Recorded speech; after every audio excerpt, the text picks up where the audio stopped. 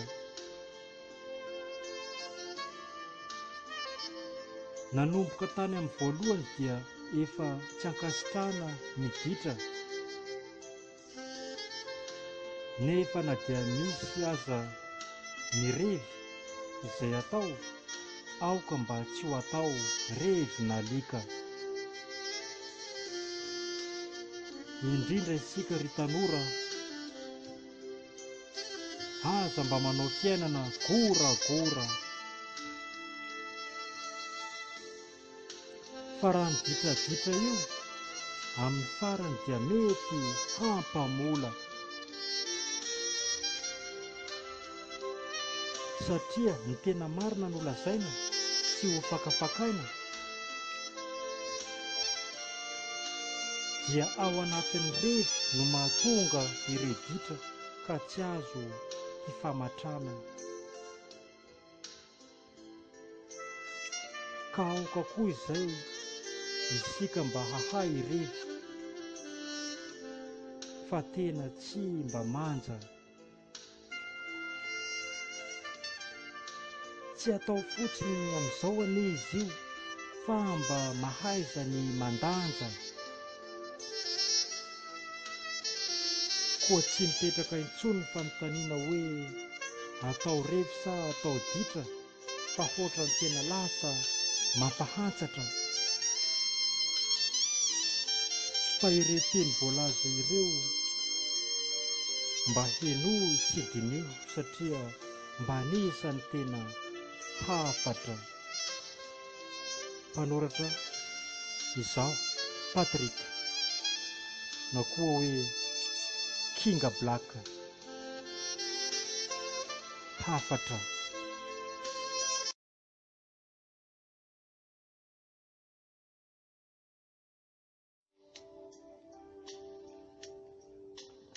Kinga Panahy nampitondrany lohateny hoe saika ratsy, saika ratsy. Tena saika ratsy taminay tokoa ny zavatra niseho tamin'izany. Heverina fa hoe sangisangy, kanjo ny hafarany, saika mpitomany. Teo vao nanomboka tonga saina ka ilay olona tena vonona hampijabaka, fa raha ny ao aneritreriny dia tiany mihitsy anao hivarina any andavaka. Ka dia novainay avy hatrany ny fomba fihetsika, satria ny masoandro koa ty dia tena efa hiletika, ary tsy nasiana intsony ny arakaraka,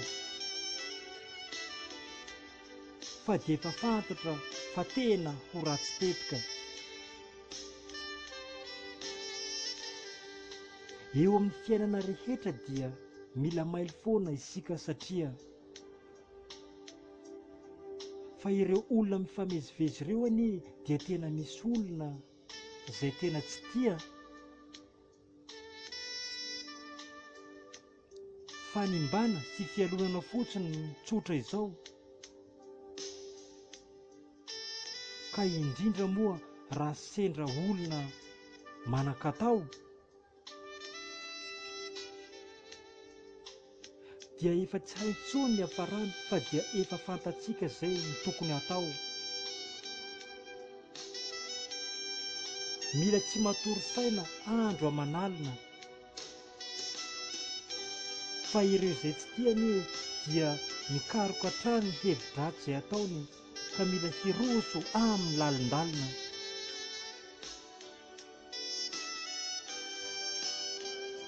Miezaha ihany ny manao ny marina na ireo efa ratsy sy ireo mbola tsy ao anatiny, satria ny endrikendrika maro samihafa koa no anisan'ny vahana hamelezany azy. Koa rehefa tsy voan'izay tsika dia tena mila homangana mihitsy hatramin'ny atiny. Koa mba mila mailo an-trano ary fa izany rehetra izany dia tena marina ary tsy misy vazivazy. Nosoratany izaho Patrick, na koa hoe izaho Kinga Black, saika ratsy.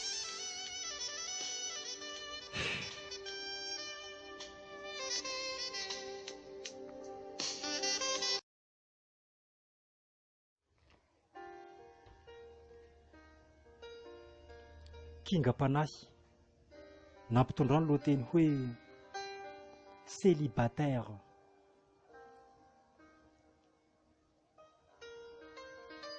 Ny célibataire dia afaka manao sitrapo, koa anjarany no misafidy na atao kitoatoa. Célibataire afaka manao danikibony amin'ny fiainana rehetra, nefa natao an'izay miasa ihany io ka ny vola no fetra. Misy amin'izy ireo tsy mampiasa loha fa mandeha ho azy, mankafy ny tsiro ny fiainana ka lasa voatery manala azy.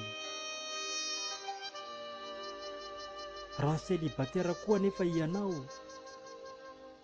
aoka mba fantaro ihany ny tokony atao, fa tsy ilaina ny manaonao fahatany, koa mahaiza ny manangona fa ho tsapanao ny vokan'izany. Tsy tsara ny célibataire raha toa ka mirobaroba loatra, nefa dia ao anatin'ny célibataire no misy manao fiainana tafahoatra. Tsy tsara ho an'ny célibataire raha toa ka mirobaroba loatra,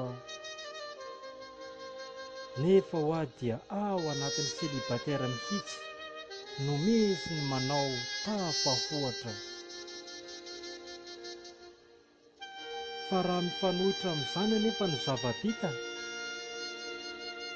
dia tena lasa lavitra ambonin'ny fahalasana ary miharihary sy tena hita. Isika rehetra izay mbola ao anatiny moa dia ataovy tsara, fa ny fiainana célibataire io ho ahy dia mila tsara karakara. Miankina amin'ny tsirairay no mahatsara ny fiainana izay hatrena, fa aza dia asiana commentaire.